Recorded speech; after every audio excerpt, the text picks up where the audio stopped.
boys and girls, would you like to learn how to draw a butterfly? Just watch.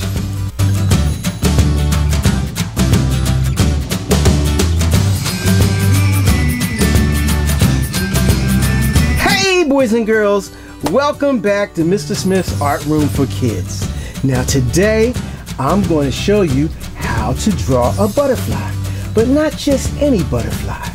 Eric Carle's butterfly from the story, The Very Hungry Caterpillar. And this is a picture of what he looks like. He's a beautiful, colorful butterfly, and that's what we're going to do.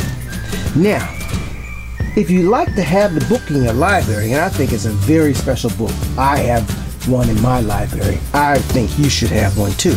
So you need to tell your parents. I'm going to leave a link in the description of where you can purchase the book, and also any other art supplies you might need to do some of the projects that we do here in Mr. Smith's Art Room for Kids. Now, if you like my video, I want you to hit like. I want you to also hit that bell so you can get notifications, and subscribe to my channel. And please tell your friends and family about Mr. Smith's Art Room for Kids. If you enjoy it, share that with people so we can get more people to come into the Art Room for Kids family, okay? All right, are you ready to draw? I'm ready to draw. Let's get started! Circle for his head. We're making a carrot shape for his body. These big curving shapes for his wings. We're making these curly Q antenna. And we're starting to make the rainbow for the background. A sun with sun rays. Now we're making these teardrop shapes and circles and ovals for the designs that will be on his wings. And we must do the same ones on both sides of the butterfly because the butterfly is symmetrical. Now I'm making ovals for his eyes, little curly Q nose, smiling face, curving lines on his body. I'm making these curving shapes. They're going to be the inside of roses. Butterflies love roses. I'm making views for the bottom of the bud and a curving line for the stem. 2 curving lines for the stems, and they will connect to each other. I'm now making my cloud shapes, and I'm continuing with the wavy line on his body, and it's time to color. I like to start out with my light colors, so I'm starting out with yellow, and I'm going to color quite a few yellow shapes in there, and then I'll slowly go to some other colors. I got to put my yellow in first since this is a light color.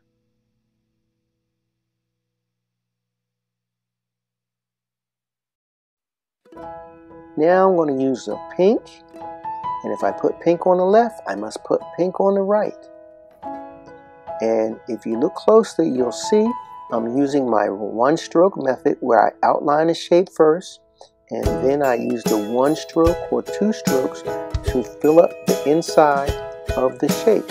Whether it's a small shape like those water drop shapes or large shapes like you see me coloring in the wing right now. I'm outlining the inside of the wing. I'm going to go all around, and then after I do that, I'm going to outline some of the shapes.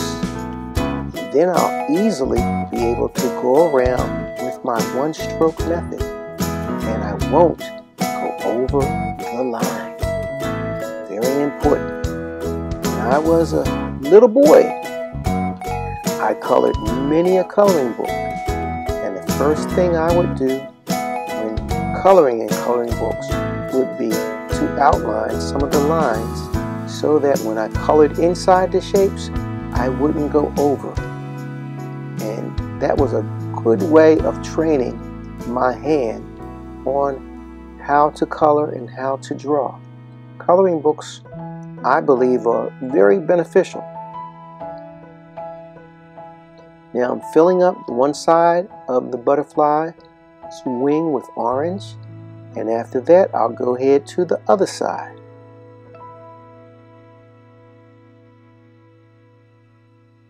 And as you notice, I try not to leave any white. The only white you'll see are part of the whites in his eyes and the whites in the cloud.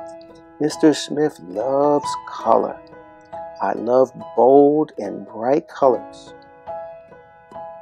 And that's why I use my one-stroke method, because I like pure color. Not having little bits and pieces of white come through. I had one gentleman that commented my drawing. He said, "It looks like it's printed out."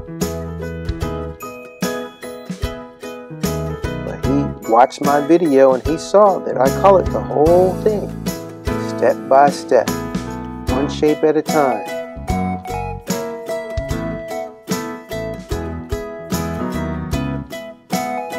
Now you see when I did the body, how I rotated colors? I had one part that was yellow, one was orange, then yellow, orange. We call that a pattern, alternating the colors. Now I got another big word for you today, boys and girls. It's called symmetrical. It means if I were to draw a line on straight down the middle of my butterfly drawing, that you pretty much would either see half of something, or you would see one part on the left and one part on the right. I have basically the same size shapes on the left side as I do on the right. I have two roses, two clouds. If it comes down the middle, you see the sun and the rainbow would be cut in half and the butterfly would be cut in half. But we would have two equal parts. That's symmetry, or being symmetrical.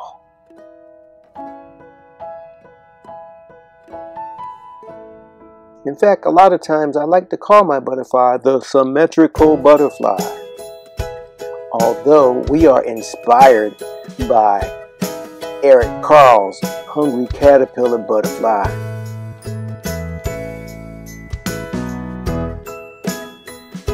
But I don't have the room to make one as big as he did. Oh my goodness. His had giant wings.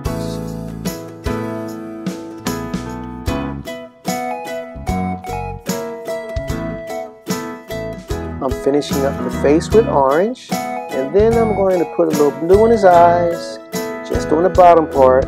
Leave just a touch of white in there, just to give him a little glisten. And then I'm going to start working on my rainbow, starting from the bottom and working my way up. Now I can hear some kids saying, "Mr. Smith, what colors are in the rainbow?" I'm going to tell you, any color you want to put in it. It's your rainbow. You pick the colors.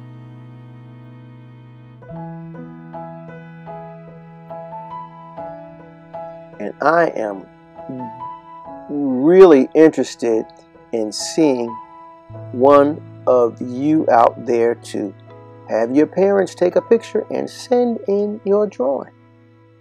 Send that picture in so that I can put it up on Instagram and everybody can see the wonderful job that you did from watching one of Mr. Smith's videos. I wonder who's going to be my first student.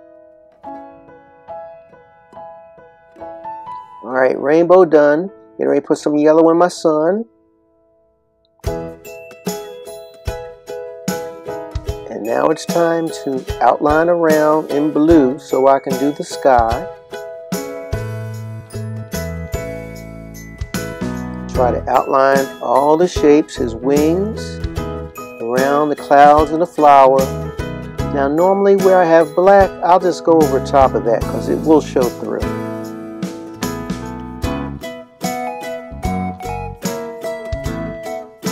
Now those roses, they are very simple to do. You start in the middle and you make a circle and just let it get bigger and bigger and bigger. And then after you get so big, you stop. And then you just make a capital U. And you got a rose. Now you see I have a piece of paper underneath. That's to protect my table so I don't get marker on it. Now, the markers that I do use are washable. So if you got them on your clothes or your hands, you can get them off very easily. But I like to have my nice blue table. And I will protect it by putting a piece of paper underneath. Well, I'm almost finished doing my blue sky using my one-stroke method. I think it's rose time. And love red roses. Although at one time I liked yellow roses. They're hard to come by, but I really like red roses. And one thing about butterflies love flowers. That's why I had to put a couple flowers in here. And there's no other flower that's more popular than a rose.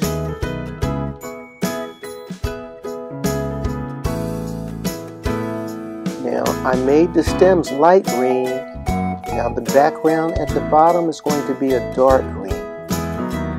And I'm outlining the wings.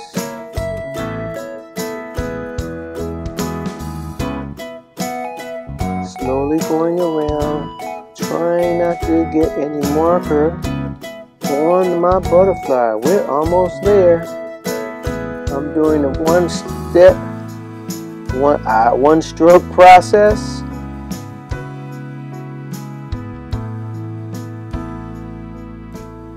Yeah, that green's coming out nicely.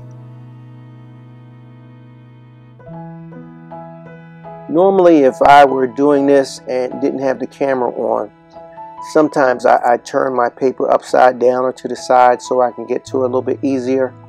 But I want you to be able to see what I'm doing.